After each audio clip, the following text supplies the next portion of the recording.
Most men don't change the way they treat a woman when she gets richer. They change completely.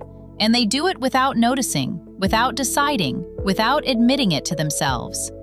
A man who ignored her at 22 will find her fascinating at 30 if she runs a company. The attention feels real. The interest feels genuine. The timing is not a coincidence. This is not about bad men or good men. It is about a system that shapes behavior below the level of conscious thought. Money changes what a person represents, and what a person represents changes how other people respond to them. That mechanism operates in every direction, across every income level, across every social circle on the planet. This episode maps exactly how male attention, effort, and commitment shift as a woman's financial position rises. Not as theory, as a repeating pattern with recognizable stages and predictable mechanics. Understanding the pattern does not make you cynical. It makes you precise, and precision is the only protection that actually works.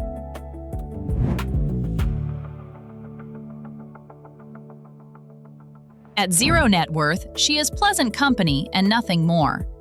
Men are polite, occasionally interested, rarely serious. Conversations are light, plans are casual, follow-through is optional and frequently absent. She initiates most of the effort. She confirms plans others proposed. She absorbs the friction of keeping things moving.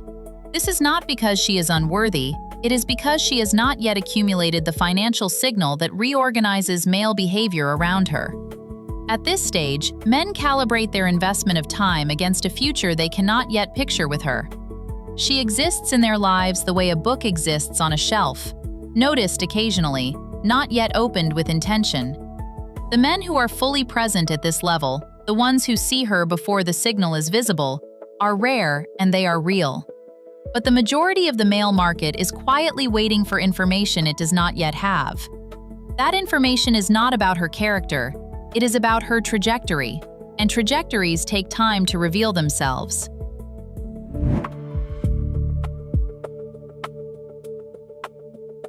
The first real change arrives not at wealth, but at stability. A steady income, an independent apartment, a career with visible direction. Men who previously treated plans as optional now confirm them early. Cancellations drop, reliability increases without being requested. She notices she is being introduced to families now, to friends, to people who matter inside his life. At zero, she was kept separate, a category to be managed privately. At this stage, she is brought into the circle. That transition is quiet, and most women miss it because it arrives without announcement. But it is significant. It means she has crossed from option into consideration. Those are not the same thing.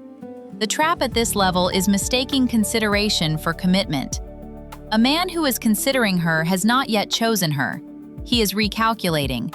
And recalculation is not loyalty. It is due diligence in a different coat. The women who understand that distinction move forward with clear eyes. The women who do not spend years inside a relationship that was always provisional.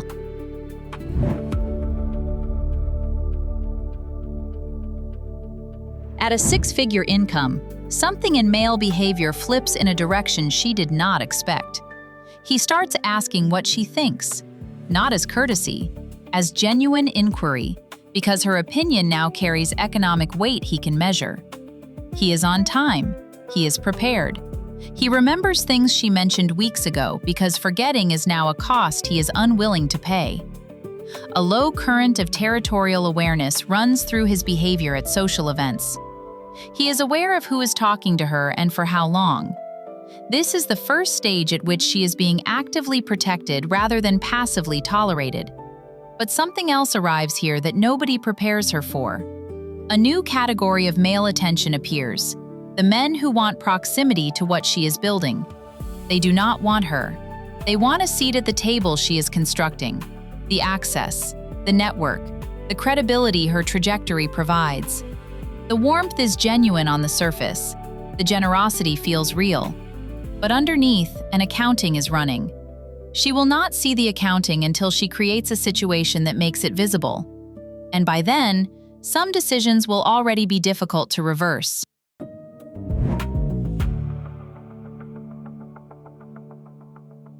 At $250,000 in annual income or equivalent net worth, the room she walks into changes. Men with their own resources appear. Men who are building something, who have standards of their own, who are not simply looking for access to hers. The quality of the attention rises. The conversations are more substantive. The investment of effort is more visible and more real. But at exactly this level, a second category of men also becomes loudest, because $250,000 looks like wealth from the outside. These men are warm, effortless, always available. They never cancel. They never push back. Every opinion she holds is interesting to them. That frictionless agreement is the tell. Real interest contains some disagreement. Real connection produces occasional resistance. A man who never challenges her is not engaged with her. He is managing her perception of him. The mistake women make at this level is confusing zero friction for genuine compatibility. Friction is not a problem. It is evidence of a real person on the other side. She should be paying attention to which men disagree with her sometimes, because those men are actually present.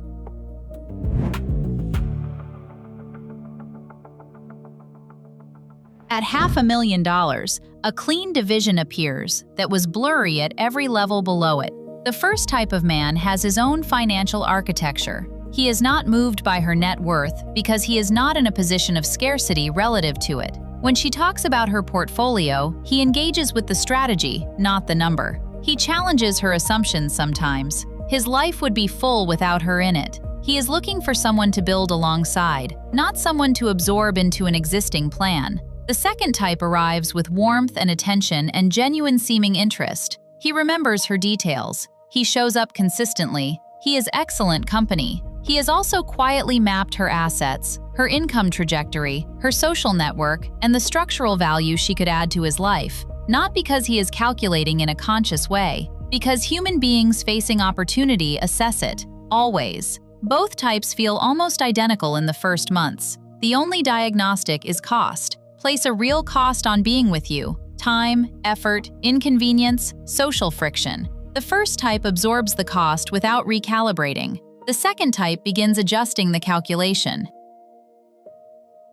That adjustment is the signal. Watch for it before the relationship has accumulated enough weight to make leaving expensive.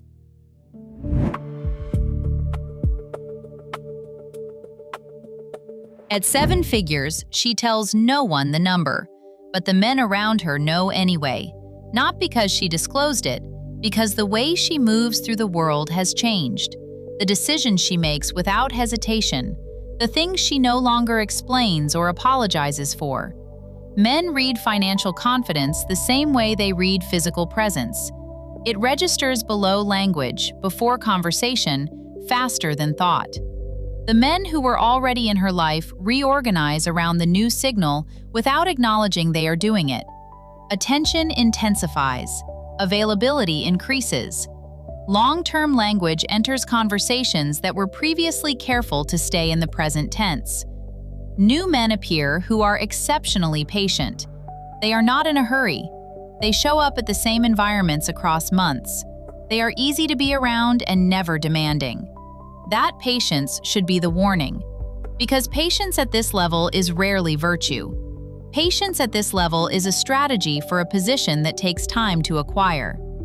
The women who navigate this level well have learned to distinguish between men whose patience has nothing to gain and men whose patience is waiting for something specific. The first kind is rare. The second kind is very good at looking like the first.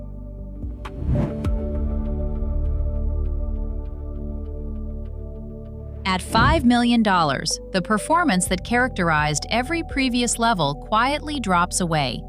The men who remain are not performing because performance at this level looks like what it is, and sophisticated people do not perform at obvious scales. What replaces performance is something more disorienting: realness, genuine warmth, genuine curiosity, genuine enjoyment of her company. None of it is constructed and all of it is present. And simultaneously, a structural awareness of what she represents financially is also present, held quietly. not contradicting the warmth, running beneath it. Both things are true at the same time. And the most sophisticated men at this level experience no internal conflict in holding both simultaneously. This is the hardest level to read because the traditional signals of inauthenticity are absent. She cannot accuse him of being fake. He is not fake. The women who navigate this level with clarity are almost always women who have built enough of their own context, their own identity, their own independent world, that they can observe the dynamic without being consumed by it. They do not need to decide whether the warmth or the calculation is real. They watch what happens when being with them becomes structurally inconvenient.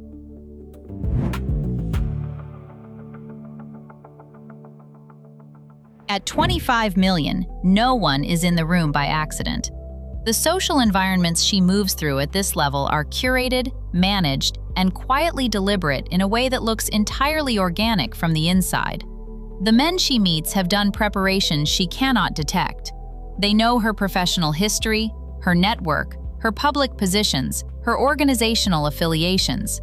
The conversation that feels spontaneous is the result of work done before the introduction was made. The effort is genuine, the intelligence is real, the interest in her as a person is not invented, and the structural awareness of what her assets, her network, and her trajectory represent has also been fully mapped before the first handshake. The men who are simply present at this level, without the strategic layer underneath, almost always have their own wealth that makes hers irrelevant to their personal equation. They are not interested in what she has accumulated. They are interested in the kind of thinking and discipline that produced it. That distinction between men who want the outcome and men who respect the process is the only one that matters at this altitude. She can identify the difference by asking one question: would he still be here if the number were gone?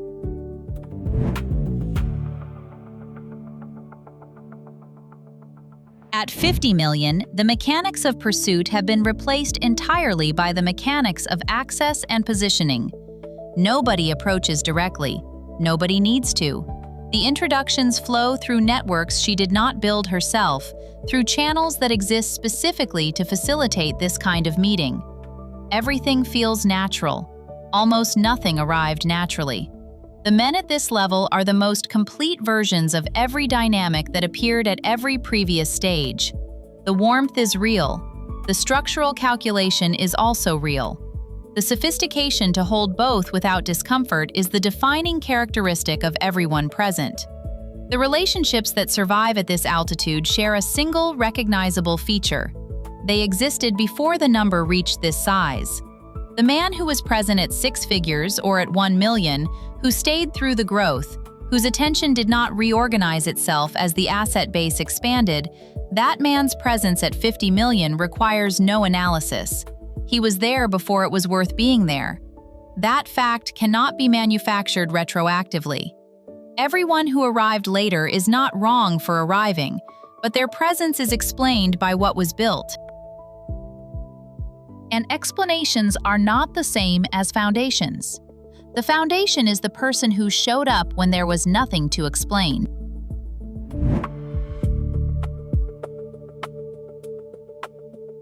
Every stage in this arc points to the same underlying mechanism.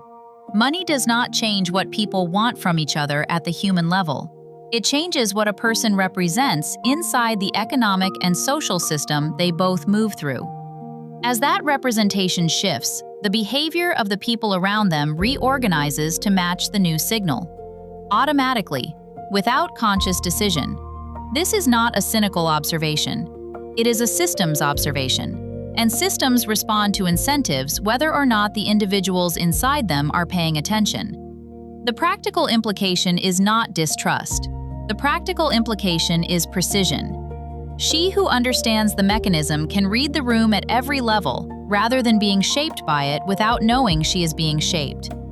The man who is genuinely present at early stages, before the signal produces obvious value, is the only one whose presence does not require an economic explanation. That does not make later arrivals dishonest. It makes the early presence a different category of information about who a person actually is. Building financial security is worth doing for every reason that has nothing to do with other people's behavior. But understanding what that security does to the social and relational environment around you is part of the real architecture of a financially informed life. The money changes the room. Knowing that it changes the room is what lets you choose clearly inside the room. Build the financial foundation. Understand the system it places you inside, and keep both kinds of clarity at the same time. Always both.